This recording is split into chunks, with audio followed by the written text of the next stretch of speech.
Hey there everybody, welcome back to Mudwalkers. My name is Chris. You might have noticed I'm wearing a dress. This is actually called a caftan. It is actually a fairly ordinary Middle Eastern garment from what I gather. And this is not terribly dissimilar from what a lot of people in the Bible would have worn. So I thought it would be an interesting thing to wear for today's topic. If you're watching this when this video first comes out, then you'll know that we are halfway through our series on Jeff Pollard's book, Christian Modesty and the Public Undressing of America. Or roughly halfway. We're partway through the series at any rate. So because a lot of those videos are really long and time-consuming to edit, I decided to make some shorter content to kind of break it up and give myself some room to breathe. And there was one point in one of those videos responding to Pollard that it seemed relevant to bring up this passage from 2 Samuel. But the video was already way too long, and it wasn't going to add that much to the video, the topic, so I decided to make it its own video, number one, because it's enough content to make it its own video. It was too much content to put into that video. And so if you want to watch this video and add it to your understanding of Jeff Pollard's book, great. But other than that, it's a great look at this passage. Not great because I'm amazing, but great because it's a great passage to look at for this issue. Today we're looking at this chapter because it is so relevant to understanding honor and morality in the Old Testament. Honor. My honor. My honor. My honor. My honor. I don't usually hear textiles bringing this one up on the issue of modesty, but I don't think we should underestimate its relevance. In this big debate about clothing, nakedness, modesty in the Bible, it's important that we try to understand the ancient cultures the Bible is speaking into as much as we can. And when you do that, you find out that shame in the Old Testament isn't some kind of social anxiety like it is for us today. It's very different. And because of that, I tend to refer to shame in the Bible as dishonor, because that's a lot closer to what's meant by it. Because we could be ashamed, i.e. we're embarrassed or anxious about something, but that's not what was going on with these people. There is an element of anxiety that comes with dishonor, but dishonor is a much bigger concept than just the social anxiety of shame. You also learn that clothing was extremely expensive.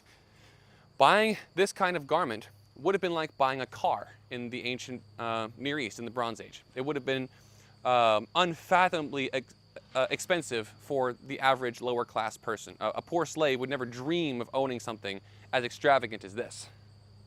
It cost me, what, 25 bucks on Amazon? So clothing is a lot cheaper today because we can automate a lot of the process. But imagine if this was hand sewn, every single stitch. This would take days, if not weeks, to finish. So you can see why it would be so expensive in the ancient world. But today, super cheap. I'm privileged that I get to wear something so similar to what they wore. So because clothing was so expensive, needless to say, nakedness was something associated with the lower classes, with slaves, with people of low repute, low honor status, low social status. So surprise, surprise, nakedness becomes associated with dishonor. Does that mean that nakedness was always seen as morally heinous? No, that's a completely separate question. Morality asks, is this given behavior good or evil? Honor asks, how would this behavior impact my social standing in my community? Now, let me be clear.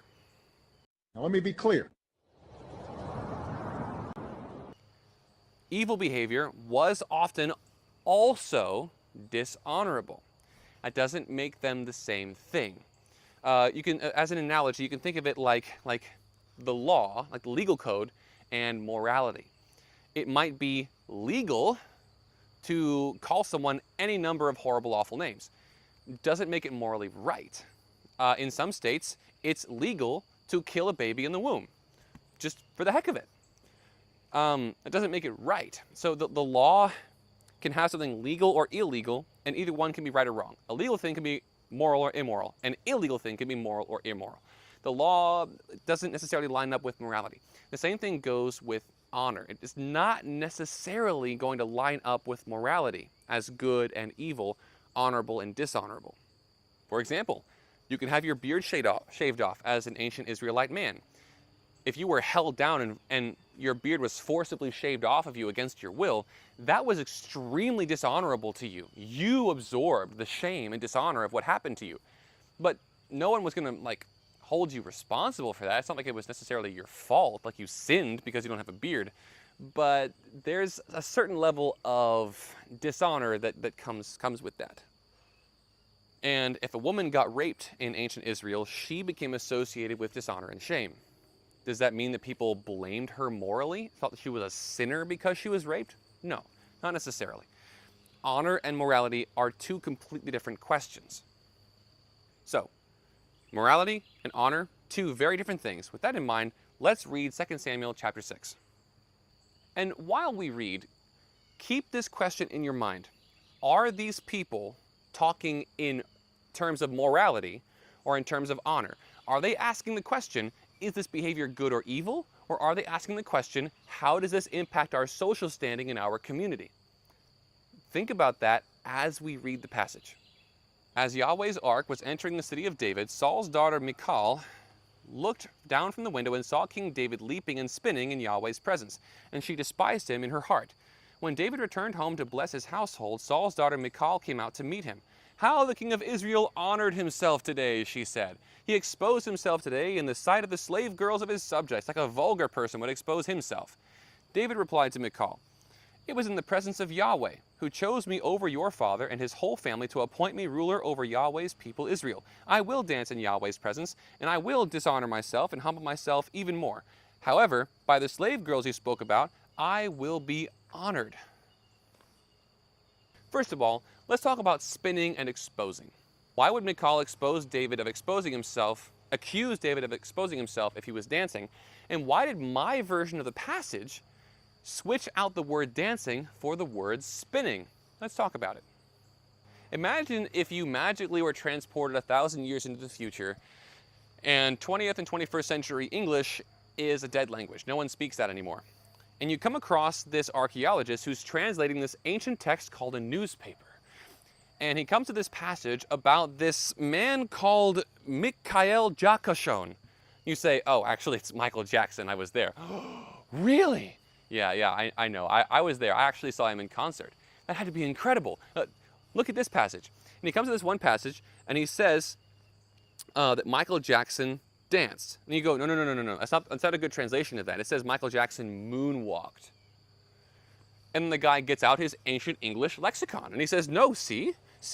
And actually, it says that moonwalking was a sort of dancing." Yes, it was a sort of dancing. It's exactly right. Moonwalking is dancing, but it's a very specific kind of dancing that comes with cultural meanings and specific motions.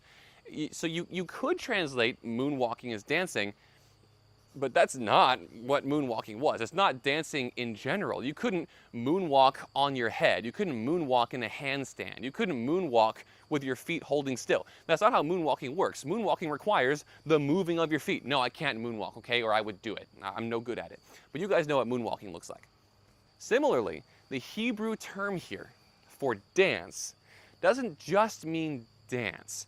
If you listen to the Bema Discipleship podcast, you will have heard Marty Solomon talk about this as he went through Samuel. The term for dance here refers to a vigorous like whirling and twisting motion. So you could call the dance twisting, spinning, or whirling. That's the kind of dancing that we're talking about. And the text says that David was leaping and spinning. He was dancing his heart out. So what did that look like?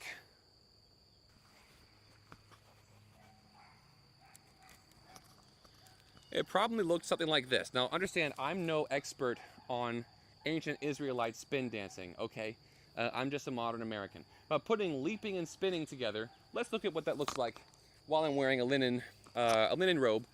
Chronicles tells us that David was wearing a linen robe, probably something somewhat similar to this. So we're going to take a look at that right now.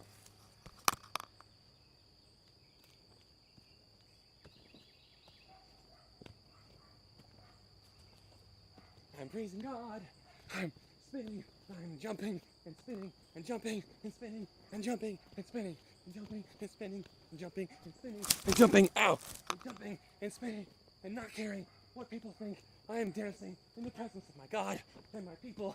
I am spinning, I am dancing, I'm spinning and dancing and spinning and leaping and dancing and spinning and leaping and dancing and spinning. Okay, okay. Whew. That is, whew. If you're looking for a cardio and aerobic workout, consider David's dancing technique. That'll get your heart rate up. Okay, whew. So, I'm sure you can see now why Michael or Michal would be accusing David of exposing himself in public while he was leaping and spinning in front of the Ark of the Covenant in the eyes of a massive crowd of commoners. This episode of Mudwalkers is brought to you by Patreon. Over there you can get early access to my mainline content, videos like these. You also get access to travel vlogs, cooking videos, world naked bike ride videos, naturist resort tours, stuff like that, depending on how much you sign up for. You can also get access to our monthly Zoom call with me and the other eligible patrons. Be sure to click the link in the description down below and check out the different levels of support and the benefits associated with them. I also have a website, nakedmeanshuman.com. Yes, I am actually out of breath. I'm working on that. I'm working on that both in terms of exercising regularly and catching my breath right now. nakedmeanshuman.com. There you can sign up for my newsletter and hopefully more content coming soon. If YouTube ever deletes my channel again without notice, that newsletter will be how you stay in touch with me and stay connected to my content. Let's move on. So notice, Michal doesn't accuse David of being wicked. She doesn't accuse him of being evil or sinful or being in violation of Torah. Far from it. Instead, she accuses him of being in violation of his honor status as king, and by extension, her honor status as his wife. And she says that he exposed himself to the slave girls, not just women, slave girls. That's an important detail. That's a very important detail. It might not sound like it to textiles, but it is an important detail in the passage. I mean, that's what modern American textiles would say, right? He exposed himself in the eyes of the women. But that's not how Michael said it. That's not how Michal said it. She said the slave girls. That's an important detail. Why? Why? Remember, nudity was associated with poverty, with slavery, with dishonor, with the little people. It's not something that royalty was associated with. And Michal is a princess by birth. So she's not happy about her husband flailing around and exposing himself like he's some slave, like he's a commoner, like he's just one of them. So she's deeply offended. And again, it's the way the honor system works is it's not just her that she would be worried about. She's worried about herself too, because David's honor as the head of the household, as the husband, the father, the king, his honor defines the honor of his entire household. So when she sees him flailing around like he's just some commoner, what does that say about her? And by dancing this way, David is making a statement. In the ancient world, royalty were seen as sort of demigods. They were above the little people. They were in a world unto themselves. So David is making a statement here. I'm not a demigod. I'm not above you. I'm one of you. David grew up a shepherd on the countryside. He grew up pretty normal Israelite guy. So I'm sure it wasn't that difficult for him to do this because it's how he grew up. He's just always been one of the guys. So let's get back to honor. My honor. Notice, not once does Michal bring up morality. She couches her entire argument in honor language. She's concerned with how David's actions are impacting their social standing in their community. Which question is she asking here? Is she asking if David's behavior is good or evil? Or is she asking how the behavior impacts their social standing? Now, how does David respond? Does he respond with, no, my actions were so righteous that honor doesn't matter? No. David responds using honor language. All he does is offer a rebuttal about honor. He thinks that Michal's conclusions are wrong about honor, not that her focus on honor is wrong. Rather than reject the honor system as a whole Instead, David stays within the bounds of Michal's original objection, and his counterpoint is, no, my actions today have not harmed our social standing. It was in Yahweh's presence, which is the most important social standing. It was in Yahweh's presence, and by the slave girls that you mentioned, I will be held in high esteem. I will be honored by those slave girls that you mentioned.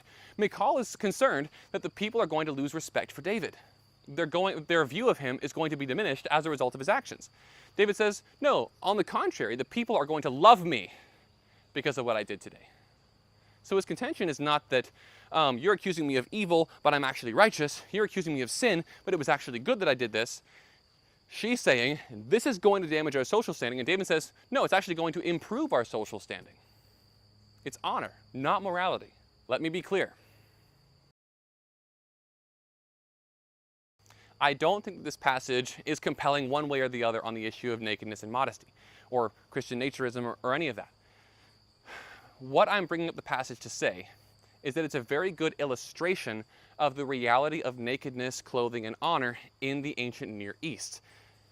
This passage supports very nicely what I'm always saying about nakedness being associated with dishonor and the poorer classes. Because Michal immediately associates David's nakedness with slaves. And she's not wrong, and it's associated with poverty because it's associated with those slaves. And then the entire conversation around nakedness in this passage is couched in honor language rather than moral language. So it just goes really nicely to wrap everything up and demonstrate, yes, this is actually how not just the Bible talks about it on some abstract level, but this is actually how people talked about it at the time. That's it for this video. I'll see you in the next one after I lie down.